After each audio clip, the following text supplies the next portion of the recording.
और स्वागत है आपका हमारे खास कार्यक्रम हरियाणा की आवाज में। प्रदेश भर में गंदगी का अंबार लगा हुआ है। गंदगी में रहने के लिए लोग मजबूर हो रहे हैं। आखिर ऐसा हो क्या रहा है? क्या निगम के पास फंड की कमी है? कब लोगों को गंदगी से निजात मिलेगी? क्योंकि अलग अलग जगह ये देखा जाता है कि गंदगी का अंबार लगा हुआ है। बल्लभगढ़ की बात आज करें तो सेक्टर 64 सोसाइटी के लोग नरकीय जीवन जीने को मजबूर हैं।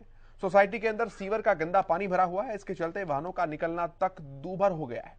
ऐसा ही नगीना में भी गंदगी से कस्बे में हालत इस कदर बदतर है कि पिछले 2.5 साल से कई गलियों में गंदा पानी सूखा नहीं है अभी तक। इसके चलते बच्चों को स्कूल जाने में परेशानियां तो होती ही हैं, इसके साथ साथ बीमारियों का भी खतरा साफ तौर पर बना रहता है। यही हमारा आज का विषय है हरियाणा की आवाज का। क्या निगम के पास फंड की कमी है? क्योंकि सरकार जब ये कहती है कि फंड दिए जा रहे हैं तो फिर काम क्यों नहीं हो रहे? क्या बीच में कोई गोलमोल कर रहा है, या फिर स्थानीय नेताओं का स्थानीय अधिकारियों को संरक्षण है और जो भी फंड आता है उसे गप कर दिया जाता है? सवाल तो बहुत सारे हैं। दावे प्रशासन के द्वारा, स्थानीय नेताओं के द्वारा कितने ही क्यों ना किए जाएं, लेकिन तस्वीरें हकीकत को बयां कर देती हैं कि कथनी और करनी में दिन रात का अंतर है। चाहे गांव की तस्वीरें हो या सोसाइटी की तस्वीरें हो, शहर की सोसाइटी की तस्वीरें हो, सभी जगह आलम कमोबेश यही देखने को मिलता है। पानी जमा है, गाड़ियां तक नहीं निकल पा रही हैं। लोग इसमें निकलें तो कैसे निकलें? रुका हुआ पानी कुछ नहीं, बीमारियों का घर होता है। डेंगू का खतरा बढ़ता है और भी कई जानलेवा बीमारियां जो हैं यहां से फैलने का खतरा रहता है। ऐसे में सवाल है कि आखिर फंड होने के बावजूद भी क्यों नहीं इन कमियों की तरफ ध्यान दिया जाता, या फिर इस तरह की चीजों को कमियां मानता ही नहीं है प्रशासन। रुक करते हैं अपने कॉलर्स का। पहले कॉलर हमारे रेगुलर कॉलर हैं प्रेम जी, चेन्नई से हैं। रखिए प्रेम जी बात अपनी। नमस्कार सर। जी नमस्कार। सर मैं ये बोल रहा हूँ कि सर फंड की कमी हो या न कमी हो, लेकिन आप देखेंगे कि आप विधा जो है हरियाणा में कब से दिखा रहे हैं सड़कों की मरम्मत की, पानी जमाई की और पानी निकासी की बातें। आज देखिए सर, एक कहने का मेरा मुद्दा है कि ग्रेटर नोएडा में वहाँ प्रधानमंत्री साहब कल जाएंगे, एक चैनल पर दिखाया जा रहा था सड़कें कितनी साफ हो गई, कितने बढ़िया बंदोबस्त हो गए। तो सर मेरा कहने का एक मतलब है कि इन हरियाणा की सड़क पे हमारे सीएम साहब नहीं दौड़ पाए तो कम से कम पीएम साहब को एक बार दौड़ा दीजिए सर। मैं बोलता हूँ कि हरियाणा का सर्व विकास एकदम, ये हरियाणा एकदम सिंगापुर की जैसे या पेरिस की जैसे सड़कें हो जाएगी सर। मेरा कहने का मतलब है, आप समझेंगे सर, कि जब भी कोई नेता नहीं निकलता है वो सड़कें ठीक हो जाती है, और यहाँ से पीएम साहब निकलते हैं तो वहां तो चदरें बिछ जाती है, दरिया बिछ जाती है और रेड कारपेट बिछ जाता है। आज नड्डा साहब देखिए सर, वो एक हस्ती है, एक बीजेपी के अध्यक्ष हैं या वो जो भी हैं, लेकिन उनके लिए कारपेट बिछाया जा रहा है हरियाणा में ही। गुड़गांव में देखिए आप, हरियाणा में जहाँ भी देखिए। जी ठीक है प्रेम जी, शुक्रिया आपका बातों के लिए। अगले कॉलर हैं सूरज भान जी हमारे साथ। सूरज भान जी बहुत स्वागत आपका, रखिए अपनी बात।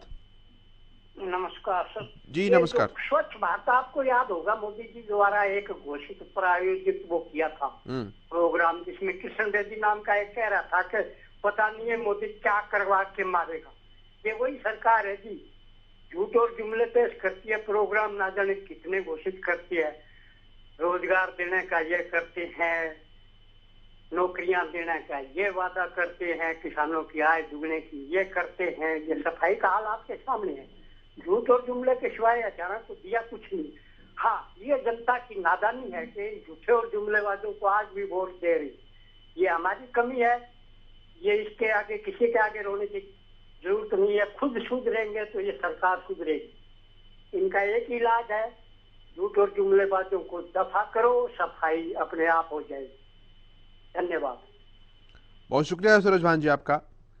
उस मुद्दे पर आपकी जो राय है, आपके जो विचार हैं, आप भी अपनी बात हम तक पहुंचा सकते हैं।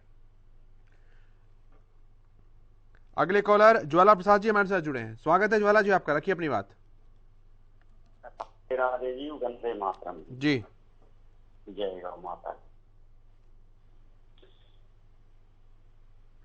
बोलिए सर, बोलिए बोलिए।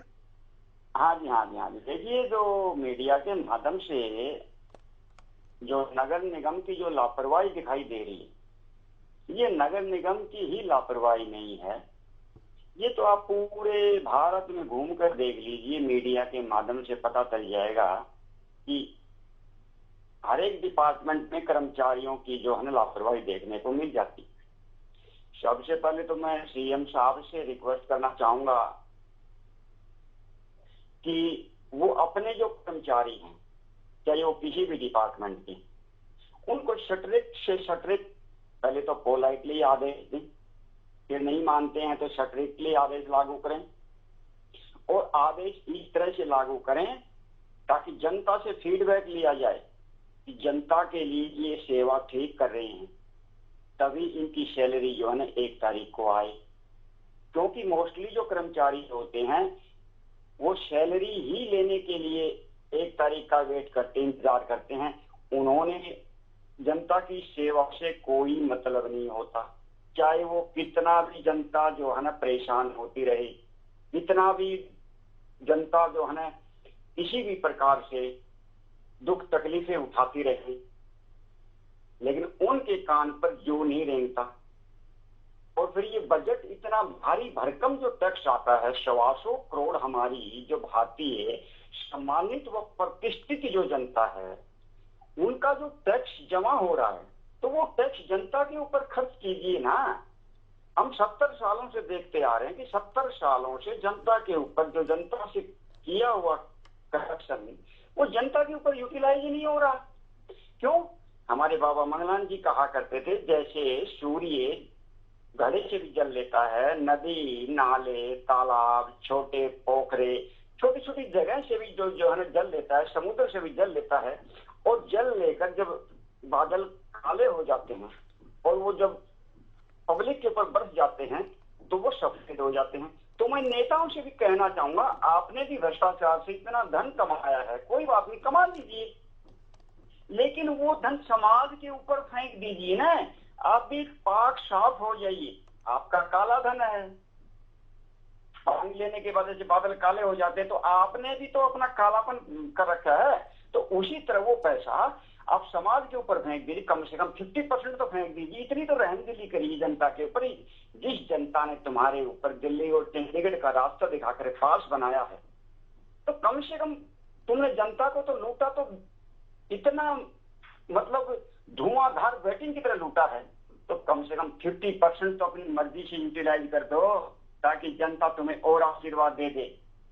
लेकिन आजकल का क्या सिस्टम है, कोई मतलब ना नियम है ना कानून है। मोस्टली जो 90% हमारे जो नेता हैं और वो जो कर्मचारी हैं, वो सब भ्रष्टाचार में लिप्त। मोस्टली 10% जो है ना ईमानदार हैं, जैसे मोदी जी हैं, योगी जी हैं, सीएम मनोहर लाल खट्टर साहब हैं, विद साहब हैं, ऐसे जो महान मूर्तियां हैं, उनके सारे देश चल रहा है ना 90% के सहारे।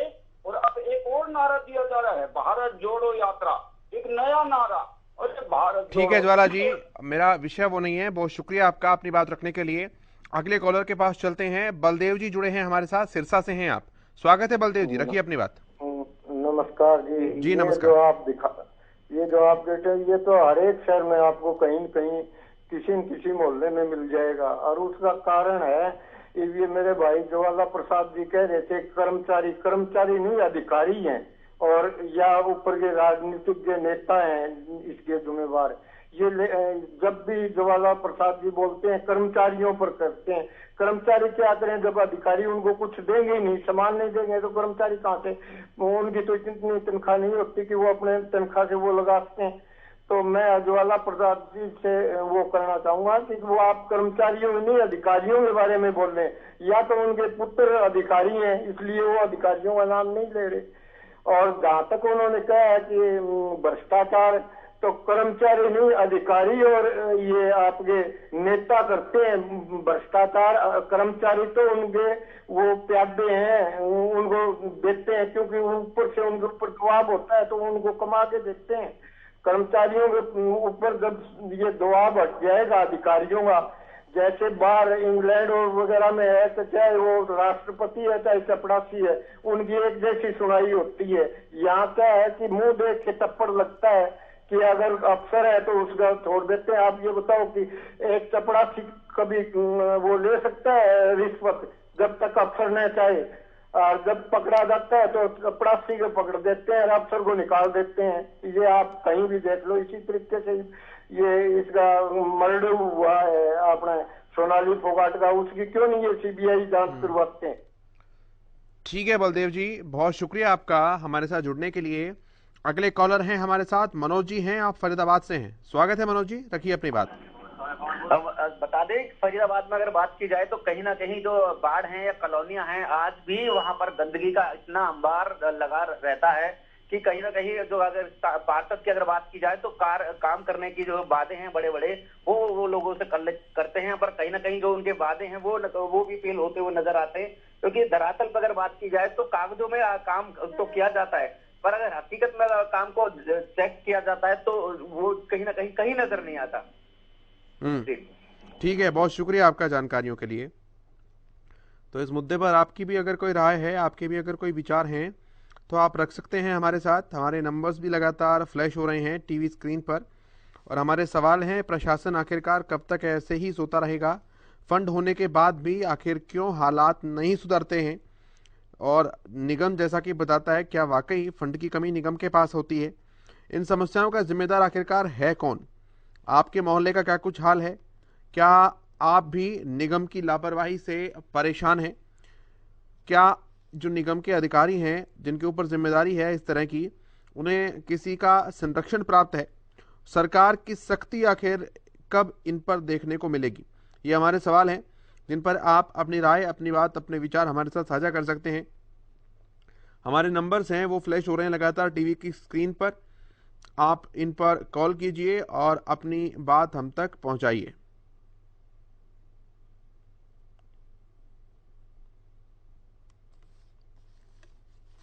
प्रदेश भर में गंदगी का अंबार लगा हुआ है। गंदगी में रहने के लिए लोग मजबूर हो रहे हैं। आखिर ऐसा हुआ क्या है? क्या निगम के पास फंड की कमी है?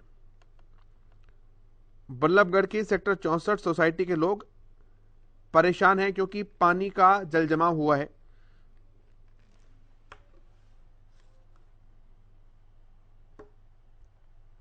नंबर्स भी लगातार फ्लैश हो रहे हैं टीवी स्क्रीन पर, आप इन पर एक बार फिर से कॉल कर सकते हैं एक बड़ी अपडेट के लिए। हमने बीच में थोड़ा सा रोका था कार्यक्रम को, लेकिन फिर से आप इन नंबर्स पर कॉल कर सकते हैं और अपनी बात हम तक पहुंचा सकते हैं। प्रदेश भर में गंदगी का अंबार लगा हुआ है। बल्लभगढ़ की तस्वीर सामने आई आज, और बल्लभगढ़ की तस्वीर के साथ साथ और भी जिलों की तस्वीरें सामने आई हैं। मास्टर आर के कालिया जी अगले कॉलर हैं हमारे साथ। कालिया साहब स्वागत है, रखिए अपनी बात। जी नमस्कार। अभी शायद आपने ये सोनाली फोगाट की खबर दिखाई थी शायद। हाँ जी हाँ जी, उसके बारे में भी कुछ कहूं मैं? सर मेरा विषय नहीं है आज का वो। अच्छा, तन्ने दिखा रहे थे ना जी आप? जी वो चूंकि बड़ी अपडेट आ गई थी इसलिए बीच में हमने दिखाया, क्योंकि दर्शकों को अपडेट रखते हैं। मेरा विषय है आज का सर, बहुत सारी जगह ऐसी तस्वीरें हमारे साथ सामने आई हैं जहां पर पानी का ठहराव जो है वो रहता है, मसलन बीमारियां होती है, निगम की लापरवाही, ये विषय है हमारा। ये तो देखिए, हाँ मेरे अजीज भाई, मैं पहले भी कई बार कह चुका हूँ, ये लापरवाही निगम की है, लापरवाही प्रशासन की है, सरकार की तो खैर है ही, सरकार को तो कोई मतलब नहीं है, लेकिन जो निगम है, प्रशासन है, अधिकारी है, उनका तो थोड़ा बहुत फर्ज बनता है। जो लोकल एमएलए है, माफ करना लोकल एमसी है, वो किस लिए आएंगे? बताइए कहां तक हम जाए? आप बताइए कहां तक हम जाए? और किस से आगे जाके रोना रोए? कमाल की बात होगी। कोई काम करके माफ करना कोई राजी नहीं है। जैसे एक मोटी भाषा में मैं कह रहा हूँ, आप भी जब समझ जाते होंगे, आपको पता होगा, यहाँ तो बिल्कुल कोई सुनता नहीं, किसी कोई सुनाई नहीं है। ये देखिए बहुत बड़ा मुद्दा है ये। लेकिन वही बात है, पब्लिक बताओ क्या करेगी? आप बताइए पब्लिक क्या करेगी? पब्लिक को रोटी रोजी का सवाल है, पब्लिक को रोटी रोजी के लाले पड़े हुए हैं, तो ये तो उनका फर्ज बनता ना। और एक बात मैं कहता हूँ, जो मैं आपको भी कहना चाहूंगा, मेरे आप अजीज हैं, जिम्मेदारी तय होनी है, जिम्मेदारी, दैट्स ऑल। हल्के का कौन एमएलए है, हल्के का कौन एमसी है, हल्के का कौन अधिकारी है, नगर निगम कौन चेयरमैन है, तब कुछ सुधार हो सकता, अदरवाइज सुधार नहीं हो सकता। किससे करें शिकायत, यही एक दुश्वारी है मेरे अजीज भाई। हमें पता है, हम थोड़ा सोशल है, कह लीजिए मैं थोड़ा यहाँ पे वेलफेयर का प्रधान वगैरह भी, लेकिन कोई नहीं सुनता भाई। हमारे वहां इतना दम नहीं हम जाके वहां पे लगुला करें। हर एक के पास इतनी ताकत नहीं होती। कौन देगा धरना मोहम्मद जनार, बताओ क्या मतलब है धरना देने का? किससे करें शिकायत? यही एक दुश्वारी है। किससे करें शिकायत? यही एक दुश्वारी है। मुजरिम भी सरकारी है और मुंसिफ भी सरकारी है, बताओ कहाँ जाए। बहुत बहुत शुक्रिया। बहुत शुक्रिया सर आपका कालिया साहब। शायराना मिजाज के अंदर आपने बहुत गहरी और बहुत सच्चाई वाली बात कही, जो आजकल शिकायतें की जाती हैं देखने को मिलती है। बहुत शुक्रिया। इस विषय पर आपकी कोई राय है, आप भी हमारे साथ साझा कर सकते हैं। हमारे नंबर्स लगातार फ्लैश हो रहे हैं टेलीविज़न की स्क्रीन पर, जिन पर आप कॉल कर सकते हैं और अपनी बात हम तक पहुंचा सकते हैं। हमारे सवाल हैं कि आप फंड्स की कमी जो है वो वाकई है निगमों के पास, या फिर फंड की कमी नहीं है, वो केवल बहाना है, कमी नीयत की है। इन विषयों पर आप अपनी बात रख सकते हैं। समय बहुत तेजी के साथ आगे बढ़ रहा है और एक दो कॉल ही हम ले पाएंगे, इसलिए आप जल्दी से कॉल कर सकते हैं हमारे पास जो नंबर्स फ्लैश हो रहे हैं उन पर।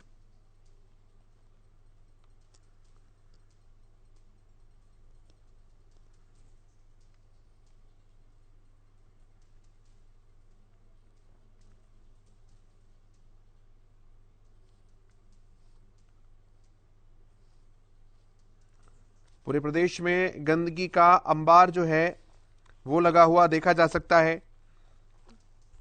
बल्लभगढ़ के सेक्टर 64 सोसाइटी के लोग नरकीय जीवन जीने को मजबूर हैं। सोसाइटी के अंदर सीवर का गंदा पानी भरा हुआ है। इसके चलते वाहनों का निकलना दूभर हो गया है। ऐसा ही नगीना में देखने को मिला, जहां कस्बे के हालात इस कदर बदतर हैं कि पिछले 2.5 साल से कई गलियों में गंदा पानी अभी तक नहीं सूख पाया है।